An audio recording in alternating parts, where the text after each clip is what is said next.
Les aventures de Pinocchio par Carlo Collodi. Chapitre 13. À l'auberge de l'Écrevisse Rouge. Ils marchèrent longtemps. À la tombée de la nuit, ils arrivèrent, morts de fatigue, à l'auberge de l'Écrevisse Rouge.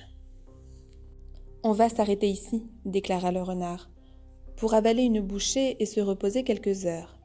Nous repartirons à minuit pour être demain à l'aube au champ des miracles. » Entrés dans l'auberge, ils prirent place tous les trois à une table, mais aucun d'eux n'avait très faim. Le pauvre chat avait l'estomac brouillé, ne put manger que 35 rougets à la sauce tomate et 4 portions seulement de tripes à la mode de Parme, tout en réclamant 3 fois de suite, ne les trouvant pas assez onctueuses, du beurre et du fromage râpé. Le renard aurait bien aimé lui aussi faire bombance, mais comme le médecin l'avait mis à la diète la plus sévère, il dut se contenter d'un simple lièvre, accompagné d'une terrine de poularde et de coquelies. Pour faire passer le lièvre, il commanda ensuite une fricassée de perdrix, de lapins, de grenouilles et de lézards au raisin. Et puis, il s'arrêta là, disant qu'il ne pourrait plus rien avaler, que tout ce qui était nourriture le dégoûtait. Mais celui qui mangea le moins, ce fut Pinocchio. Il demanda une poignée de noix avec un morceau de pain et laissa tout dans son assiette. Le pauvre garçon était tellement obsédé par le chant des miracles qu'il souffrait d'une indigestion anticipée de pièces d'or. Quand ils eurent fini, le renard s'adressa à l'aubergiste. « Donnez-nous de bonnes chambres, une pour monsieur Pinocchio, une autre pour mon compagnon et moi. Nous ferons un petit somme avant de repartir. N'oubliez pas de nous réveiller à minuit. » « À vos ordres, messieurs, » répondit l'aubergiste, tout en faisant un clin d'œil au renard et au chat, comme s'il voulait dire « Je vois clair dans votre jeu, comptez sur moi. » Dès que Pinocchio fut au lit, il s'endormit et rêva immédiatement. Il rêva qu'il était dans un champ recouvert de jeunes arbres chargés de grappes de sequins d'or qui tintinabulaient au gré d'une légère brise. Et cette musique semblait dire « Viens donc nous cueillir !» Mais juste au moment où Pinocchio s'apprêtait à les récolter, par poignées entières, et à s'en mettre plein les poches, on frappa bruyamment à la porte de la chambre. C'était l'aubergiste, qui venait le prévenir qu'il était minuit. « Et mes amis sont-ils prêts ?» lui demanda la marionnette. « Mieux que prêts, ils sont partis, il y a déjà de bonnes heures. »« Si vite, mais pourquoi ?» Le chat a reçu un message lui apprenant que son fils aîné avait des engelures aux pieds et qu'il était entre la vie et la mort. Et le repas, ils l'ont payé ? Bien sûr que non, ce sont des personnes trop bien éduquées pour faire cet affront à votre seigneurie. Ah, dommage, cet affront ne m'aurait pas déplu, fit remarquer Pinocchio en se grattant la tête. Et où ont-ils dit qu'ils m'attendaient, ces chers amis ? Au champ des miracles, au lever du jour. Pinocchio régla donc son repas et celui de ses compagnons. Il lui en coûta 1 pièce d'or, puis il partit. On peut même dire qu'il partit à l'aveuglette, car dehors, il faisait si noir qu'on ne voyait goutte autour de soi. Pas une feuille ne bougeait dans la campagne alentour. Seuls quelques gros oiseaux de nuit, volant d'un buisson à l'autre, venaient battre des ailes sous le nez de Pinocchio. Celui-ci, apeuré, criait « Qui va là ?» Et seul l'écho lointain des collines environnantes répondait « Qui va là ? Qui va là ? Qui va là ?» Alors qu'il marchait, il vit soudain sur le tronc d'un arbre une petite bestiole qui émettait un pâle halo de lumière, comme la petite flamme d'une veilleuse de nuit. « Qui es-tu » s'enquit Pinocchio. « Je suis l'ombre du grillon qui parle » répondit la bestiole, d'une voix infiniment faible et qui semblait venir de l'au-delà. « Qu'est-ce que tu me veux ?»« Je veux te donner un conseil. Fais demi-tour et porte les 4 pièces qui te restent à ton pauvre papa, qui pleure et se désespère en ne te voyant pas revenir. Demain, mon papa sera un grand monsieur, car ces 4 sequins vont en faire 2000. Ne te fie jamais, mon garçon, à ceux qui te promettent de te rendre riche du jour au lendemain. Ce sont toujours soit des fous, soit des filous. Crois-moi, rentre chez toi. Et moi, au contraire, je veux continuer. Il est tard, je veux continuer. Il fait noir, je veux continuer. Le chemin est dangereux, je continuerai quand même. Rappelle-toi que les enfants capricieux, tôt ou tard, s'en repentent toujours.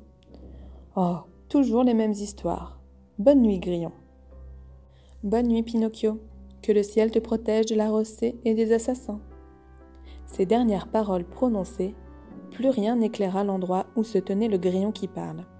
Il s'était éteint, comme s'éteint une chandelle dont on vient de souffler la flamme. Et l'obscurité sur la route en fut plus profonde encore. Les aventures de Pinocchio, par Carlo Collodi. Chapitre 14. Pinocchio, qui n'a pas suivi les excellents conseils du grillon qui parle, se retrouve nez à nez avec des bandits. La marionnette reprit sa route en bougonnant. Nous autres les enfants n'avons vraiment pas de chance. Tout le monde nous donne des leçons ou nous réprimande. À les entendre, ils se prennent tous pour nos papas ou nos maîtres d'école.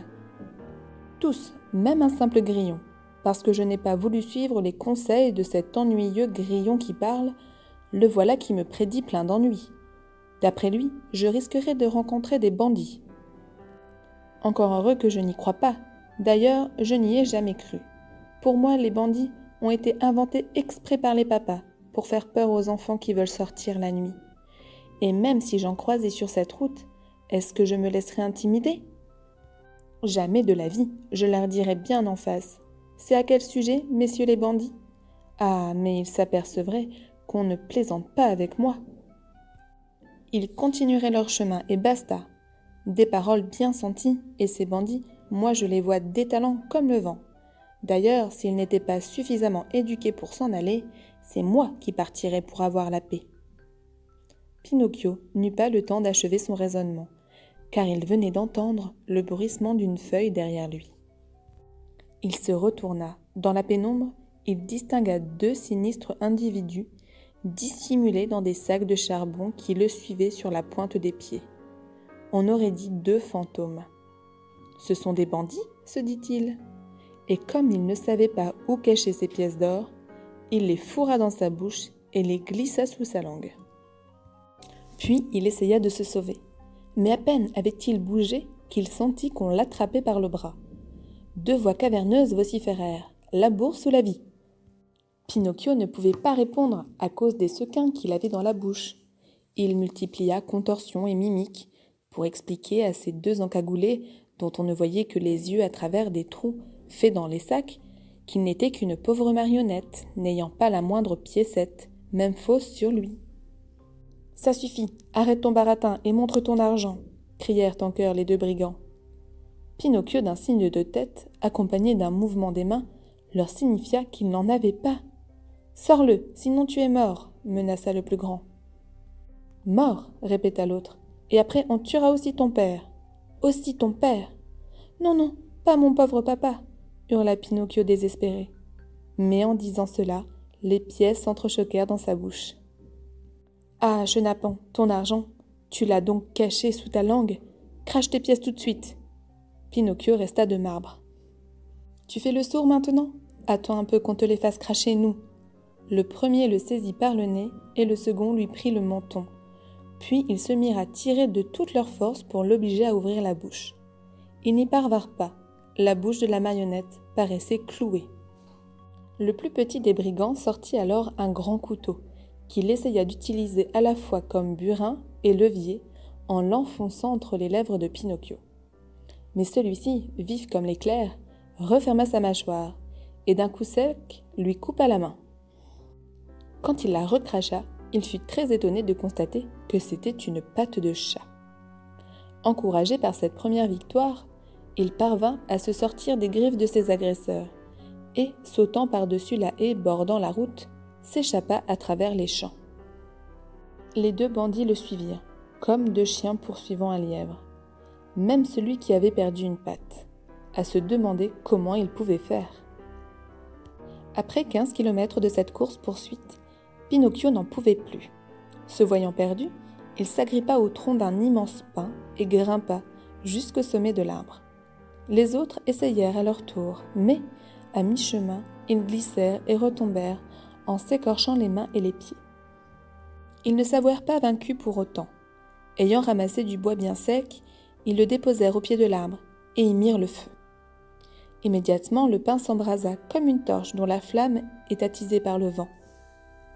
Constatant que les flammes montaient de plus en plus haut et ne voulaient pas finir en pigeon rôti, Pinocchio sauta majestueusement de l'arbre et recommença à courir à travers champs et vignes, avec toujours derrière lui les 2 bandits, manifestement infatigables. L'aube commençait à luire et il courait encore. Soudain, un fossé large et très profond barra la route de Pinocchio, un fossé au fond duquel coulait une eau sale couleur café au lait. Que faire? 1, 2, 3. Prenant son élan, la marionnette effectua un bond gigantesque et se retrouva sur l'autre rive. Les brigands voulurent sauter à leur tour, mais ils avaient mal calculé leur coup, et, patatras, ils se retrouvèrent dans le fossé. Pinocchio, entendant le plouf de leur chute dans l'eau, éclata de rire tout en continuant à courir. « Bon bain, messieurs les assassins !» Il les crut bel et bien noyés, mais quand il regarda de nouveau derrière lui, il les vit tous les 2. Ils avaient repris la poursuite dans leur sac à charbon qui dégoulinait. Les aventures de Pinocchio par Carlo Collodi. Chapitre 15. Les bandits continuent de poursuivre Pinocchio. Après l'avoir rattrapé, ils le pendent à une branche du grand chêne.